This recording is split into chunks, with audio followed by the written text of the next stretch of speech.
Hi there, Shane here. I thought I'd share another story with you. It's a story that's suitable for children or adults, anyone of any age really. Probably aimed a little bit more for children. So here's my story. Long, long ago, in a faraway land, there was a man who was a shepherd. Every day he would go out onto the mountainside to look after his sheep. He would come home quite late in the afternoon or early evening, tired from having got up very early in the morning, and he would come home to his loving wife who was at home. And his loving wife, well, she would look after the house, she would cook whatever needed to be cooked, she would repair whatever needed to be repaired, be it the fence, the roof, look after the few animals around the little small holding that they had, and they worked together. But there was something missing in their life. They wanted a child. Well, they had waited a long, long time for a child. One day, the husband, he came home from his work, having looked after the sheep on the mountains all day, and he found his wife on the doorstep with a big smile on her face. And he wondered what she was so happy about. And she said, "My darling, we're going to have a baby." "Really?" he said. "Yes, we're going to have a baby." "Ah, fantastic." And he ran up and down the path shouting, "We're going to have a baby, we're going to have a baby, we're going to have a baby." He was so pleased that they were going to have a baby. Well, the weeks went past and they talked about the name of the baby and whether it would be a boy or a girl and what they should call it. And they got more and more excited, and the weeks went past and the months went past, and eventually the baby was born. But, oh, well, the baby was as big as half of my small finger. Can you pick up your small finger? Can you pinch it about halfway and wiggle the top bit? Well, that's how big this baby was. It was tiny. And the husband said, "Oh dear, well, we can't put her in a normal sized cot." She was a girl. "We can't put her in a normal sized cot, for if she fell, it would be like falling off a mountain. I will build her a little bed specially for her." So he built a teeny tiny bed just for her to sleep in. And they would put it beside them in their bedroom on the dressing table or the sideboard or whatever, and they would put the baby in there, tiny little baby in there every night. And they thought, well, she's so small and she's so precious, we're going to have to give extra special love and care to look after her and keep her away from danger, because there will be so much more danger because she is so small. Well, because she was so tiny, they decided to call her Pinancita, which means small child. Well, the weeks went past, the months went past, a few years went past. And although Pinancita got older, she didn't get any bigger. She remained the size of half of your little finger. Well, of course, once she could walk and move around and everything, she wanted to go outside to play. But her mother sat her down and said, "Pinancita, the world is a big, dangerous place. It's too dangerous for someone as small as you to go outside. You can't go outside. It's too dangerous." It's a bit like now, isn't it? Where we're not allowed to go out as much as we want to unless it's for our daily walk of exercise or maybe to do some shopping for food that we need. Well, Pinancita, it was even worse for Pinancita. She wasn't allowed out at all, not even in the garden. She had to stay in the house the whole time. For her own good, her mother said. Her father said, "It's to protect you. It's for your own good." Well, she got bored and bored and so bored with nothing to do. She'd done enough painting and singing and skipping and in the house and cooking and cleaning and helping with all sorts of things, making the fire. She wanted to get out into the world. But her mother and father said, "Pinancita, the world is too dangerous. I'm afraid you can't go outside." But her father felt, well, and her mother, they felt a bit sorry for her. And they came up with a plan to make a ladder for her. So father got some wood and he made a tiny Pin-and-Seater sized ladder. And he put it up against the window and he said, Pin-and-Seater, climb up there. And she climbed up and she could see out of the window. And he said, you can look at the world from the window. You can see me in the mornings and wave goodbye to me.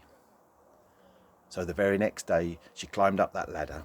She was looking out of that window and father left for work and father waved and Pin-and-Seater waved back. And she was happy to see her father going off across the fields and up on that low part of the mountainside, the low hills, where he let out his sheep. And she was pleased to see him, and that was a good thing, and she would wait for him and see him come home at the end of a hard day's work, and that was a good thing. But after a few weeks, she got bored again. I want to go outside. The world outside looks so interesting. There are so many things to see and do. I want to go out in the world, in the garden, and see and discover all these things that are out there. I can see them just waiting for me to discover them. Well, one day, Pin-and-Seater's mother had to go into the local village to get some flour and some eggs and some bits and pieces. She was going to be making a cake or something. And father was just about to leave for work. And Pin-and-Seater said, Father, can I come with you today? Can I come with you today? Please, please, please. And father said, well, you know what mother says about not going out? Oh, please, please, please, said Pin-and-Seater. Father said, well, I suppose there's no harm. Come here. And he picked her up and he put her inside his top pocket. And there she hung onto his little pocket, looking around, and she thought, I can't wait for this. I'm going to go and see the world. Well, he left the house and he walked down the path across the field, and Pin-and-Seater the whole time would look in and looking at all these wonderful things, the flowers, the trees, the clouds going past, the birds flying past. There were so many, the cows in the fields. There were so many things for her to see. Eventually they got to where the sheep were, and father opened the sheepfold and out came the sheep to munch on the grass all day as they did. Can you imagine being a sheep all day? Eating grass all day. Well, Pin-and-Seater had an idea. She said, Father, can I ride on the back of one of the sheep? It would be so much fun. Oh, Pin-and-Seater, that could be quite dangerous for you to do. Oh, please, please, please, Father. Well, okay, we'll give it a try. He said, but you must hold on very tightly. I will, Daddy, said Pin-and-Seater. And he took her out of his pocket and he put her on one of the sheep, and she got hold tightly onto the fleece, and off the sheep went. Well, it went racing down the field. It went round and round and round the field. She was having so much fun. Woohoo, she shouted. Yippee, yoo-hoo. She went round and round and round with the biggest smile on her face. She had so much fun. And when that sheep was exhausted, she said, can I ride another sheep, Daddy? And he said, if you're very careful and you hold on tightly. And she said, I will. And she got onto that sheep, and off that sheep went, and the very same thing, and she was woohoo, yee, and she had such a great time. Well, she did this all day. It was the best day that she had ever had. Daddy picked her up and put her in his top pocket, and they were walking back home, and Pin-and-Seater turned to her dad and said, Daddy, that is the best day that I have ever had. I'm pleased to hear that, said father. Well, when they got to just near the house, standing outside, tapping her foot, was, yes, you got it, was, yep, Mother. Where have you been? She said to her husband. Oh, I've just been up to working on the sheep all day. Where is Pin-and-Seater? I'm in here, Mummy, said Pin-and-Seater. And she turned to her husband. She said, I thought I told you that she is not allowed to go out outside. It is so dangerous outside.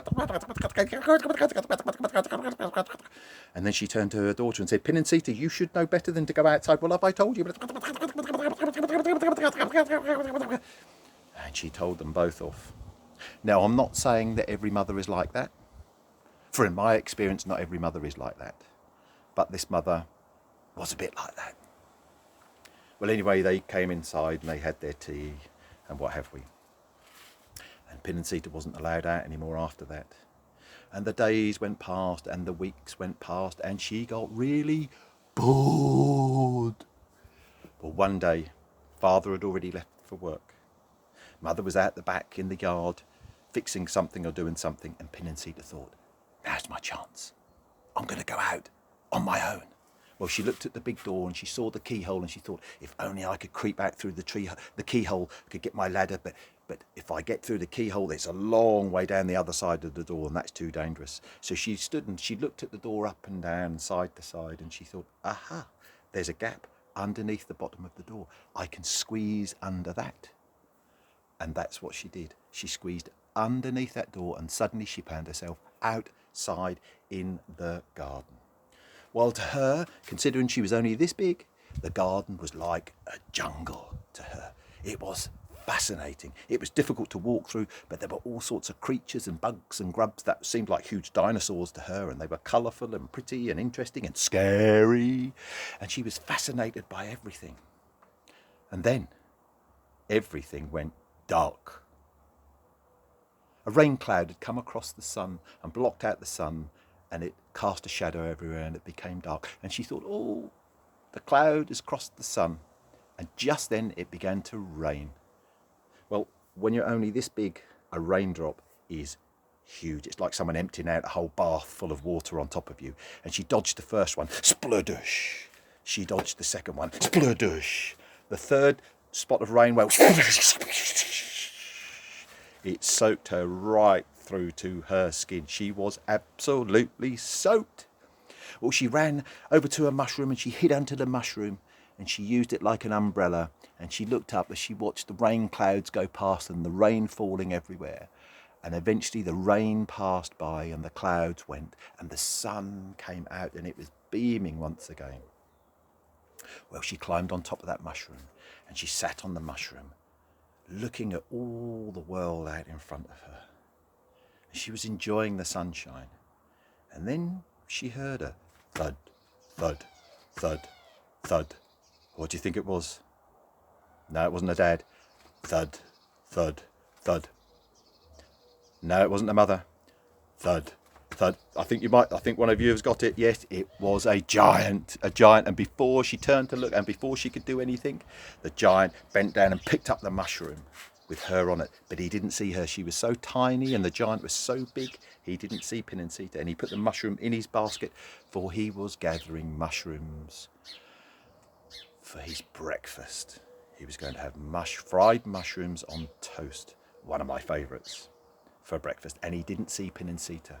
And he marched back to his giant's castle and he got out his pots and pans and put them on the fire, and he put some butter in the pan and he put all the mushrooms in with Penincita, and he began to stir and stir. She held onto the wooden spoon thinking, what am I going to do? And he carried on stirring until it was cooked, and he put it all into a big wooden bowl and he sat down and he began to eat. Oh, these mushrooms are delicious, said the giant. And then he picked up a spoonful with Penincita on it, but he didn't see her because she was so tiny, and he put it into his mouth. Well, Penincita thought, what am I going to do? And she jumped and grabbed hold of one of his teeth, and she held onto the side of one of his teeth so that when he bit down, he didn't bite into her. And she thought, what am I going to do? And then she thought, what is it that Father says? Give yourself time to think. So she began to sing her song. Quackamere, what am I to do? Quackamere, what am I to do? Quackamere, what am I to do? And then she had an idea. She thought, I'm going to bite the giant on his tongue. And she got off the tooth, she bit him on his tongue, and he spat her out, not knowing what it was. And she fell off the table and out the front door, and she was back outside once again. No more worse for wear, a bit shaken up, but she brushed herself down. And she carried on walking through the grass and the flowers. Well, the grass was as tall as the trees.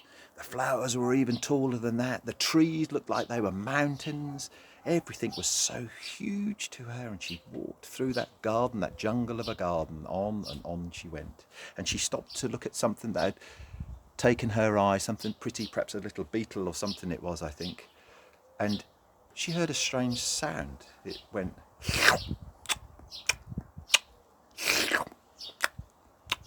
Now, I know you're thinking it's a sheep. Well, it's very similar to a sheep, slightly different. It was a... Anybody? It was... Yes, it was a donkey. And it was getting grass and eating it. Well, when she turned and saw the donkey, it was too late. Once again, the donkey's big tongue wrapped itself round a tuft of grass. Excuse me. Sorry about that. Round a tuft of grass. And it picked up the grass and Pinancita too. And it chewed and swallowed in one big go. And suddenly Pinancita found herself inside the donkey's tummy.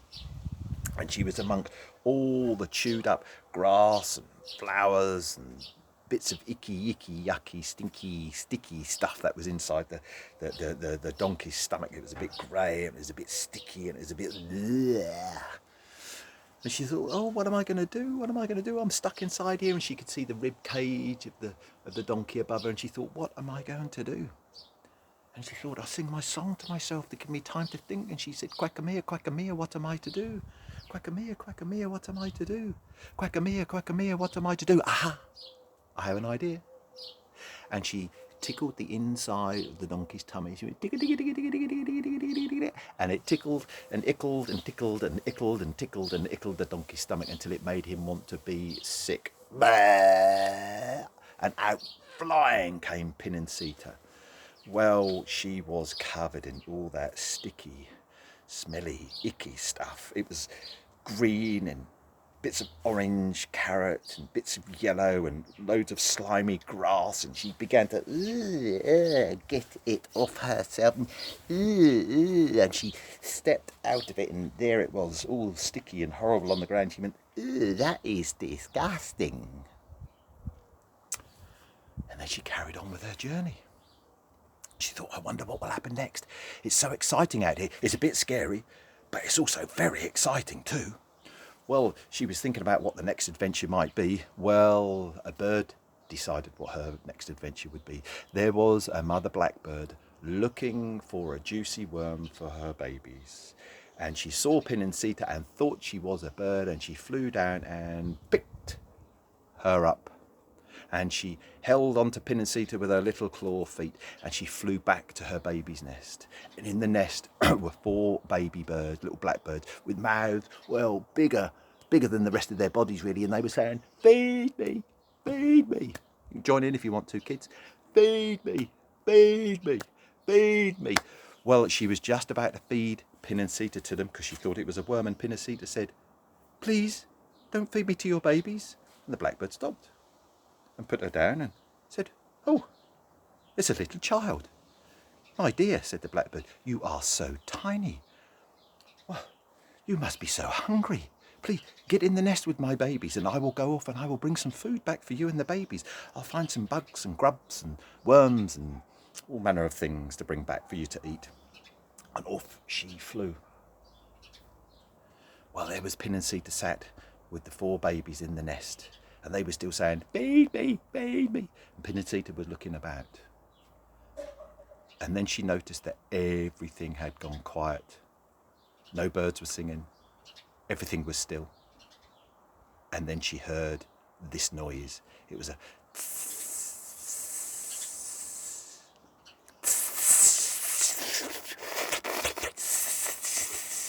Yes, you've guessed it. It was a snake.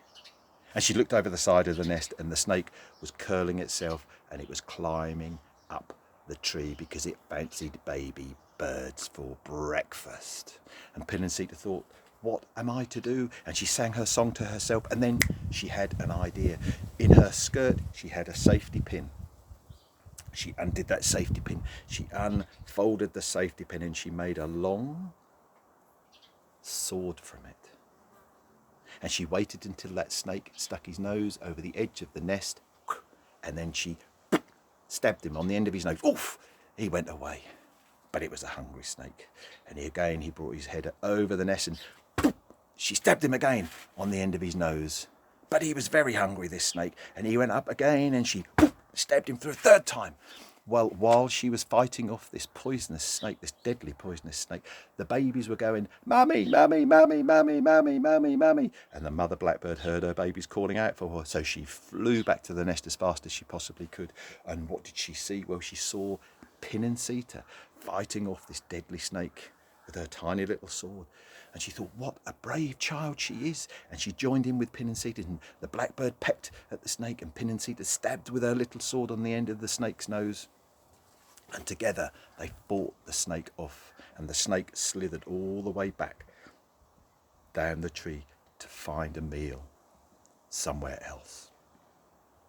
He was looking for a child to eat.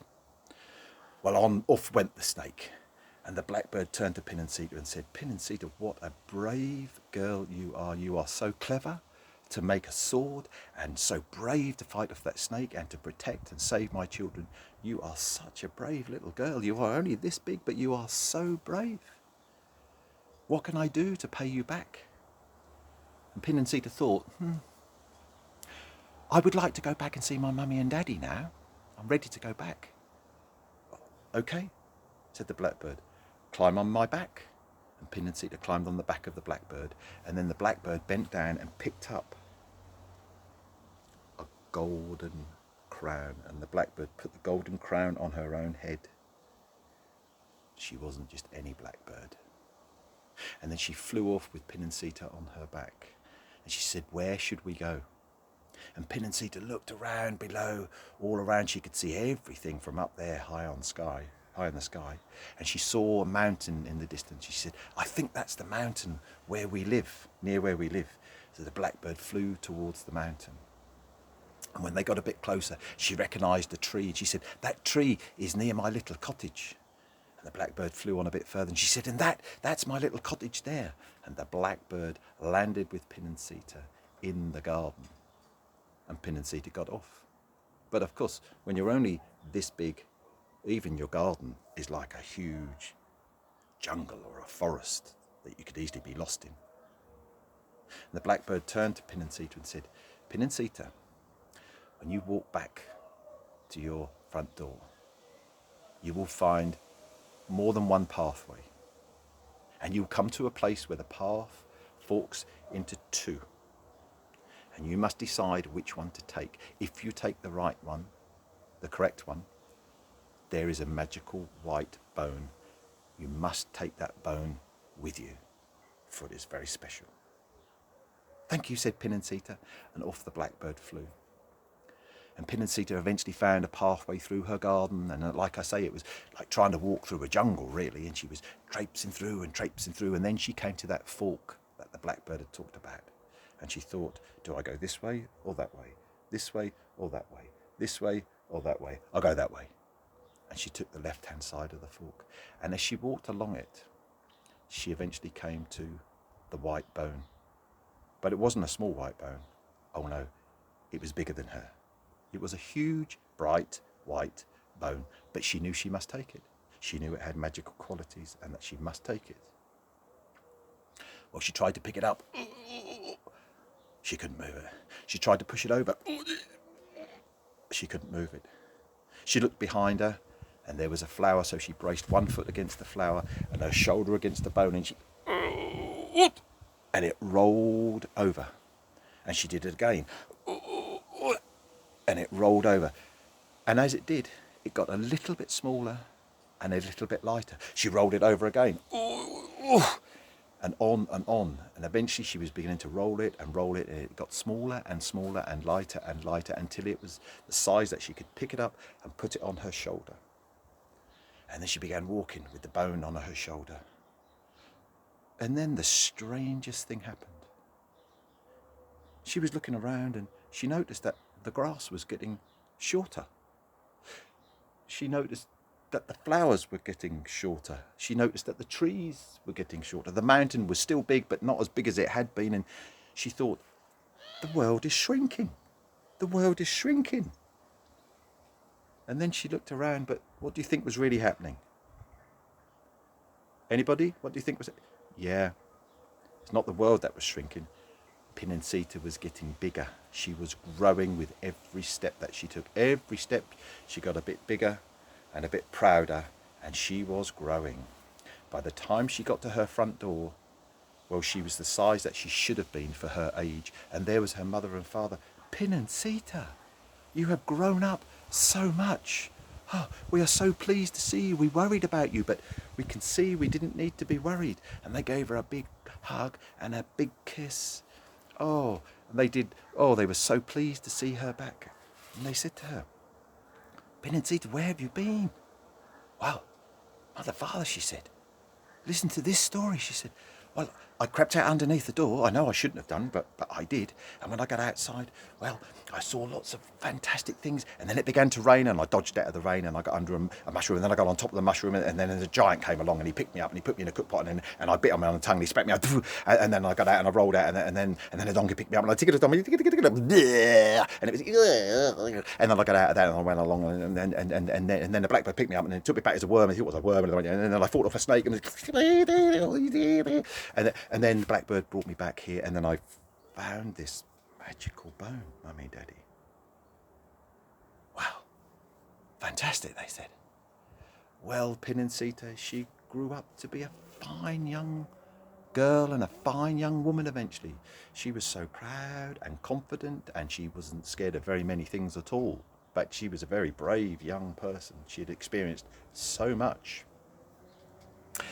She eventually found a fine young man in the village, a good man, and they were married, and they had several children. They had, what was it, 5? No, it was 6, and then there was the other one, there was 7, and then there was the other one, there was 8, and then there was another one, wasn't there? 9. There were 9 children. 9 children. And at night, they would say to Penincita, their mother, they would say, "Mother, tell us a story, tell us a story." And she would say, "Do you want the story of the 3 little pigs?" They'd go, "No." She would say, "Do you want the story of 3 billy goats gruff?" They'd say, "No, we like it. No. Tell us the story of the magical white bone." So she would go to her little drawer. Under her drawer, she'd take her a little magical white bone that she still had. She'd kept all those years. She'd put it down on the table, and then she would tell them the story that I have just told you. And now you know this story of Penincita. And I would like you to go and tell someone else who hasn't heard that story. Tell them that story of Penincita and how brave she was. Snip, snap, snout. My story is out. Thank you. I've been Shane, and I'll be telling you another story sometime in the near future. Thank you.